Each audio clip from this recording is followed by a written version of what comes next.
നമസ്കാരം. അതിർത്തി കടന്നുള്ള ഭീകരതയ്ക്കെതിരെ ഇന്ത്യ ശക്തമായ നീക്കങ്ങളിലേക്കാണ് കടക്കുന്നത്. അതിർത്തിയിൽ നെഞ്ചുവിരിച്ച് ഭീകരരെ തുരത്താൻ ഒറ്റക്കെട്ടായി അണിനിരന്നിരിക്കുകയാണ് സൈന്യം. ഭീകരതയ്ക്കെതിരെ നിർണായക പ്രതികരണം ലോകരാജ്യങ്ങൾ എടുക്കണമെന്നും തീവ്രവാദികളെ സംരക്ഷിക്കുന്നത് ശക്തമായി അപലപിക്കപ്പെടണമെന്നുമാണ് പ്രധാനമന്ത്രി നരേന്ദ്രമോദിയുടെ ആഹ്വാനം. ഭീകരതയെ ഒരു തരത്തിലും ന്യായീകരിക്കാനാകില്ല എന്നും അസ്ഥിരീകരണത്തിനുള്ള ഉപകരണമായി രാജ്യങ്ങൾ അത് ഉപയോഗിക്കുന്നത് തുടരുകയാണെന്നും അദ്ദേഹം ചൂണ്ടിക്കാട്ടുന്നുണ്ട്. അതിർത്തി കടത്തുള്ള ഭീകരതയ്ക്ക് നിർണായകമായ പ്രതികരണം ആവശ്യമാണെന്നും തീവ്രവാദത്തിന് സാമ്പത്തിക സഹായം നൽകുന്നവരെ തുരത്തണമെന്നുമാണ് അദ്ദേഹം പറഞ്ഞത്.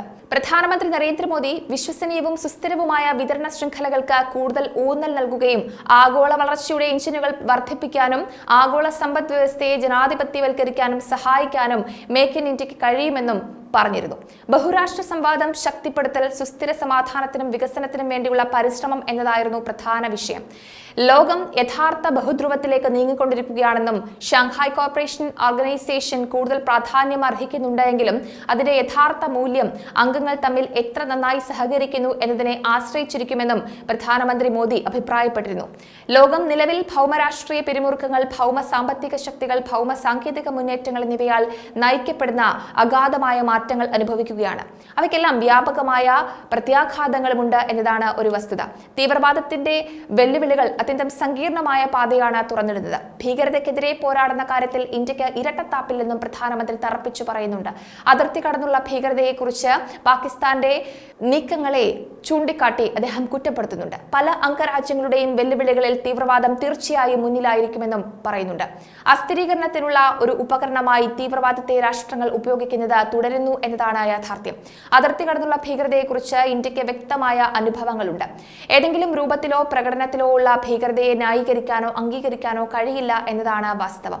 അതിർത്തി കടന്നുള്ള ഭീകരതയെ ശക്തമായി അപലപിക്കേണ്ടതുണ്ട്. തീവ്രവാദത്തെ ഫലപ്രദമായി നേരിടണം. ഇക്കാര്യത്തിൽ തങ്ങൾക്ക് ഇരട്ടത്താപ്പില്ല എന്നതാണ് പ്രധാനമന്ത്രി നരേന്ദ്രമോദി പറഞ്ഞു വെക്കുന്നത്.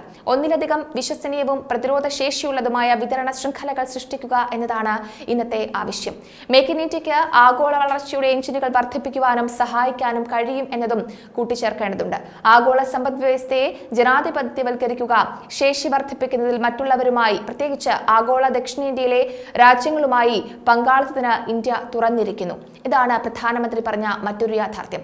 വെല്ലുവിളികളിൽ ദൃഢനിശ്ചയത്തോടെ നിൽക്കുമ്പോൾ പുരോഗതിയുടെ വഴികൾ സജീവമായും സഹകരിച്ചും അന്വേഷിക്കേണ്ടതും ഒരേപോലെ പ്രധാനമാണെന്നും പ്രധാനമന്ത്രി പറഞ്ഞു. ഭീകരതയുടെ വിത്തുകൾ ഒരു രാജ്യത്തും വിതയ്ക്കാൻ ഒരു നേതാക്കളും അനുവദിക്കരുത് എന്നതാണ് പ്രധാനപ്പെട്ട വസ്തുത. അതിൽ ഒരു തരത്തിലും രണ്ടു പക്ഷങ്ങൾ ഉണ്ടാകേണ്ട കാര്യമില്ല. ഭീകരതയെ തുരത്തുക എന്നത് എല്ലാ ലോകരാജ്യങ്ങളും ഒറ്റക്കെട്ടായി ഏറ്റെടുക്കേണ്ട പ്രതിജ്ഞ തന്നെയാണ്. ഭീകരവാദത്തിന് പിന്തുണയ്ക്കുന്ന ഫണ്ടിംഗ്, ഇത്തരത്തിലുള്ള തീവ്രവാദ സംഘടനകൾ, ഇവരെയൊക്കെ തച്ചുടയ്ക്കേണ്ടത് എല്ലാ രാജ്യങ്ങളുടെയും ഏറ്റവും മികച്ച വികസനത്തിന് പ്രധാനപ്പെട്ട ഒന്ന് തന്നെയാണ്. ഭീകരതയെ തളർത്തുക, ഭീകരതയുടെ വിത്തുകൾ നശിപ്പിക്കുക എന്നതായിരിക്കണം എല്ലാ രാജ്യങ്ങളുടെയും പ്രധാനപ്പെട്ട ലക്ഷ്യം. കാരണം തീവ്രവാദം ഒരു രാജ്യത്തെയും നന്നാക്കുകയല്ല, മറിച്ച് നാശത്തിന്റെ പടുകുഴിയിലേക്ക് കൊണ്ടെത്തിക്കുക മാത്രമേ ചെയ്യുകയുള്ളൂ.